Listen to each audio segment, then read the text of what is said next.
Исәнмесез, эфирдән алыклар вакыты, студияда Лина Хәсәншина.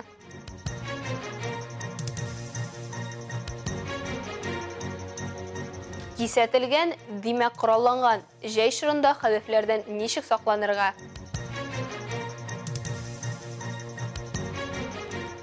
Балаларны яклау көненә багышланган чараларга старт бирелде.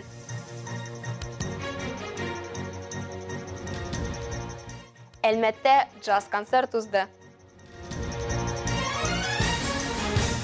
Тиздән календар битләрендә җәй. Димәк, җәмгыять каршында тагын бер мәсьәлә актуальләшә. Ул да булса ял куркынычсызлыгы. Бигрәк тә бу ял актив һәм су стихиясе белән бәйле булса. Әлмәттә тиздән су куену сезоны башланачак һәм ул август ахырына кадәр дәвам итәчәк. Бүген Әлмәт муниципаль районында су куенырга рөхсәт ителә торган бердән-бер урын бар. Ул да булса җиһазландырылган пляжы булган Шәһәр күле. В связи с наступлением аномально жаркого периода количество людей, которые пошли на водоем, резко увеличилось. В то же время по республике Татарстан имеются факты несчастных случаев на воде. Имеем факт гибели ребенка 7 лет в Тукайском районе. Поэтому я обращаюсь к жителям, которые отправляют своих детей, они должны держать это под контролем.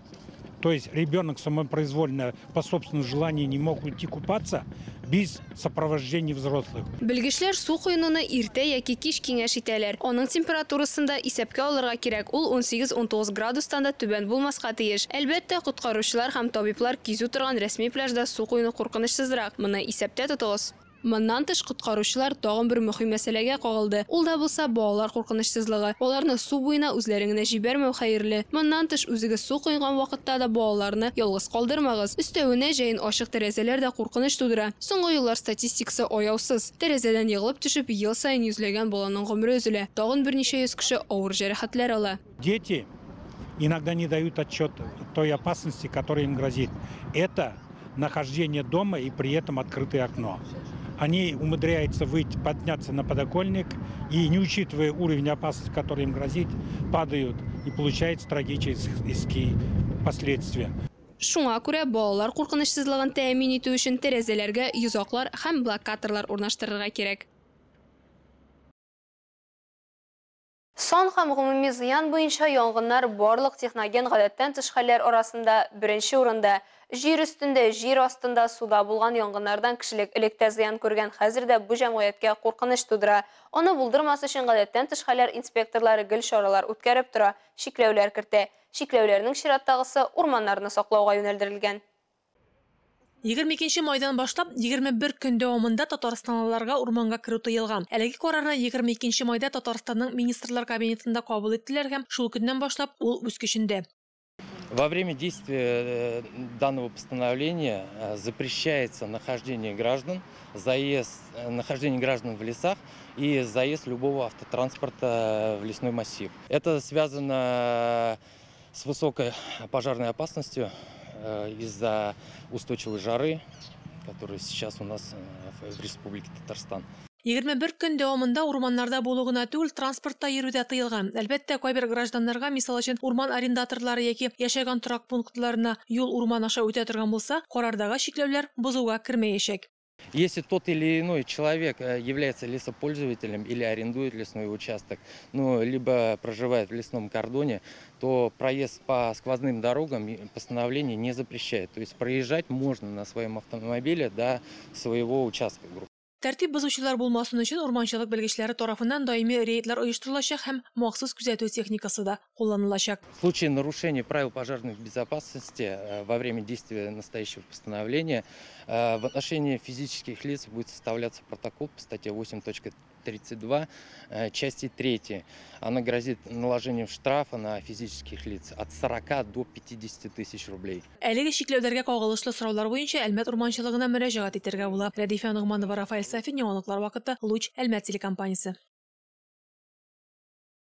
2022 елның ноябрендә Әлмәт районы башкарма комитетының мәрхүмнәрне җирләү өчен җир участогы бирү һәм кабер корылмалары белән эш алып баруга рөхсәт буенча административ регламентны раслау турында 2 карары чыкты. Гражданнарның уңайлылыгы өчен 2023 елның 22 маеннан мәетләрне җирләү өчен төп документлар гражданнар актын теркәү бинасында биреләчәк. деген карар кабул ителде.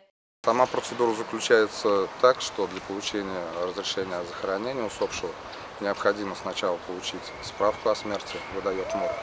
Затем усопшего необходимо похоронить. То есть определенные, если мусульмане, значит, в этот же день хоронят, христиане, значит, в течение 3 дней хоронят. Но свидетельство о смерти в ЗАГСе сразу не выдается. В связи с этим приходилось, значит, родственникам приезжать сначала в департамент развития, заполнять определенные документы, получать разрешение на захоронение, захоронять своего родственника. Затем они в ЗАГСе получали свидетельство о смерти, и после этого вновь возвращались в департамент через определенное время для получения паспорта о захоронении. Вот в избежании этой беготни, так скажем, было принято решение, что будут оба сотрудника в одном кабинете находиться в здании ЗАГСа вместе. Башка темаларга. Бүген калабызның 21 номерлы Дай-5 мәгариф үзәгендә «Смеются дети на планете» дип исемләнгән чара узды. Ул халык-ара балаларны яклау көненә багышланды. Бәйрәм сау-сәламәт балаларны да сәламәтлеге ягына мөмкинлеге шикләнгән яшь әлмәтләрне дә берләштерде һәм һәркемгә күтәренке кәеф бүләк итте.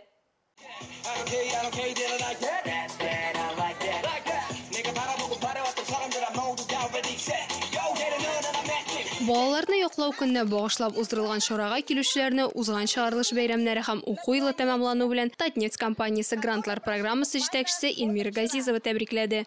У вас сейчас наступили дни каникул. Мы вам желаем, чтобы эти каникулы, эти праздничные дни были вам во благо, вы их использовали во благо.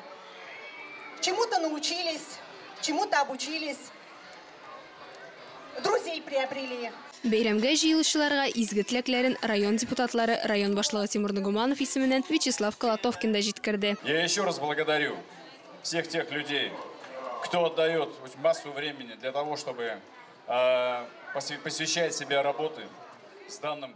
Әлеге төркем кешеләр белән эшләүчеләргә бик рәхмәтлемен. Шәхсән үз исемемнән ярдәм итәргә әзермен. Тәүлекнең теләсә кайсы вакытында мөрәҗәгать итә аласыз. Сораулар, проблемалар булса, хәбәр итегез. Үзем депутатлар корпусы белән шишәрбез, ярдәм итәрбез. Вопросы, проблемы, пожалуйста, обращайтесь. Мы, и я лично на своем уровне, и депутатским корпусом будем, конечно, обязательно решать и помогать.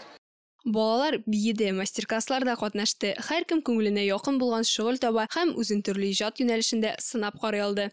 Я здесь строю вот такой вот вертолет из лего, но пока что еще не доделал. Все очень красиво, радужно, очень интересно на каждое мероприятие ходить сюда. Можно порисовать, можно покататься на мотоцикле.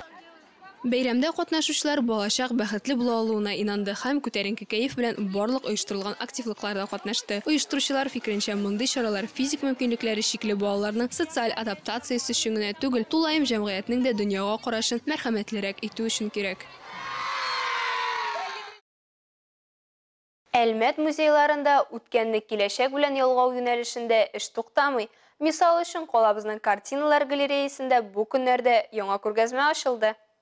Безнең көннәр сәнгатендә формалар һәм стильләр күп төрле, әмма Россия академик реалистик рәсем сәнгате традицияләре сакланып калган һәм актив үсеш алган берничә илнең берсе. Аларны саклап калып, заманча сәнгать үсешенә өлеш кертү максатыннан танылган меценат һәм галериист Александр Старых билгеле. Ул яшь профессионаллар өчен иҗади бәйгеләр оештыра һәм җиңүчеләрнең эшләре белән үз галереясының фондларын тулыландыра. Әлмәт картиналар галереясында ачылган күргәзмә шул бәйге җиңүчеләрнең эшләреннән тора да инде. Аның исеме Путин чорының 70 төсмере дип аталды һәм күргәзмә «Синең Россия нәрсә турында» дигән исем астында берләштерелеп тамашачыга тәкъдим ителде.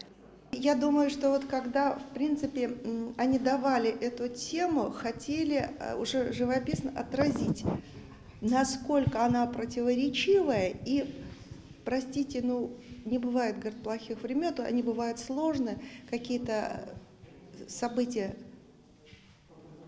хорошие, какие-то достижения высокие, но есть и трагические страницы. И вот это, в общем-то, задача была, как я предполагаю, у организаторов этого конкурса, перенести это на живописное полотно. Күргәзмәнең тематикасы бүген патриотик дип саналган барлык эшләрне үз эченә ала. Бу торба үткәрүчеләр саулык һәм Арктиканы үзләштерү, Кырым күпере һәм Сочидагы Олимпиада төзелешеннән алып җиңүнең 75 еллыгы хөрмәтенә юбилей тантаналарына кадәр.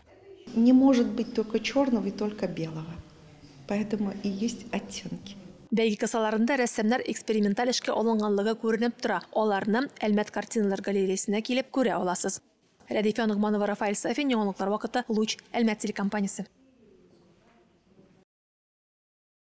Калабызның Әлмәт иҗтимагый үзәге шәһәр халкын һәм кунакларын кызыклы мәдәни чаралары белән куандыруын дәвам итә. Узган кичтә биредә джаз-эстрада концерты булып узды.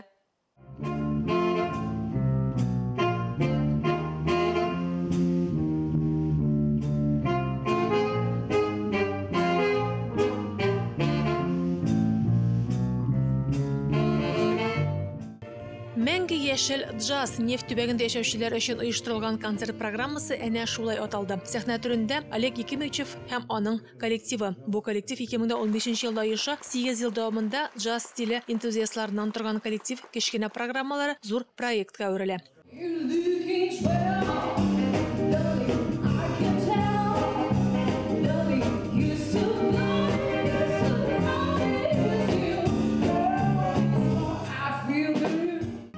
Нефтеград джазманнары классик джаздан алып, хәзерге франкка кадәр 16 композиция уйнады. Төркемнең солисты Светлана Малюткина, КВН югары лигасы чемпионы Татнефть җыелма командасы составында Зур Кивин һәм Президент Кивины иясе, Голос телепроектында катнашучы, республиканың Ел хатын-кызы бәйгесе җиңүчесе. Кичәдә аның башкаруында заманча музыканың джаз юнәлешләренең иң яхшы үрнәкләре тәкъдим ителде.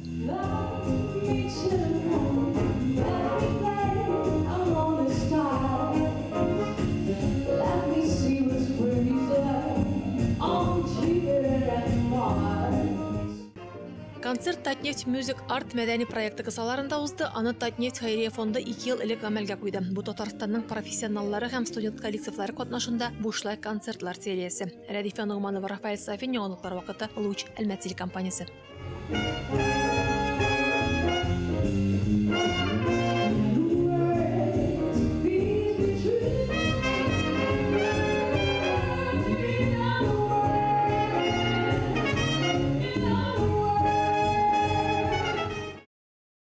Ознакайда мәктәп хор коллективлары арасында муниципаль бәйге узды. Ул Россиядә педагог һәм остаз йылыксаларында үткәрелде. Барысы 13 төркем чыгыш ясаган чара хакында тулырак Эльмира Шәрифуллина материалында.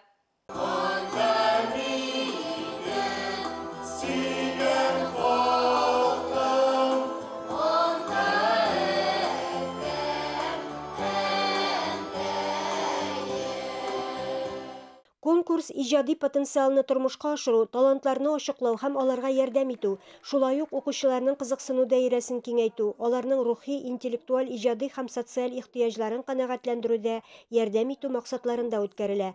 Бәйге шартлары буенча хор коллективлары бер әсәрне рус яки татар телләрендә башкарырга тиеш.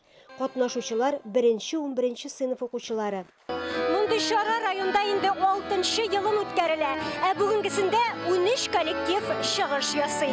Резида Гыйләҗева шәһәрнең 7-нче мәктәбендә музыка укыта. Үзе дә бик матур җырлый, көйләр яза. Башка елларда казаки төркеме белән катнаша идек. Быел коллективка татар телендә Достан дип исем бирдек, диде хор җитәкчесе. Быел инде безнең 6-нчы тапкыр катнашуыбыз, чөнки бу бәйге нәкъ менә 6 ел элек беренче булып оештырылды. Менә куанычлы хәл, елдан-ел катнашучы саннары арта бара. Без инде Аллага шөкер алдынгы урыннарны алып барабыз. Мин бу конкурсны бик кирәкле дип саныйм, чөнки балаларга бик әзләгә менә мондый чаралар, алар күбрәк теге башка чит ил музыкасы белән шөгыльләнә бит инде. Бу балаларны берләштерә, аларның теге рухи якларын үстерә. Бик кирәкле күренеш ди менә бу конкурсна. Дастанлылар бәйгедә җиңеп, гран-прига да ия булдылар. Эльмира Шәрифуллина, Рөстәм Әкбаров, яңалыклар вакыты, Луч, Әлмәт телекомпаниясе. Әлегә шулар, мин Лина Хәсән, монтаж операторы Динара Гайнутдинова, сезнең белән сау булашабыз. Исән-имин булыгыз.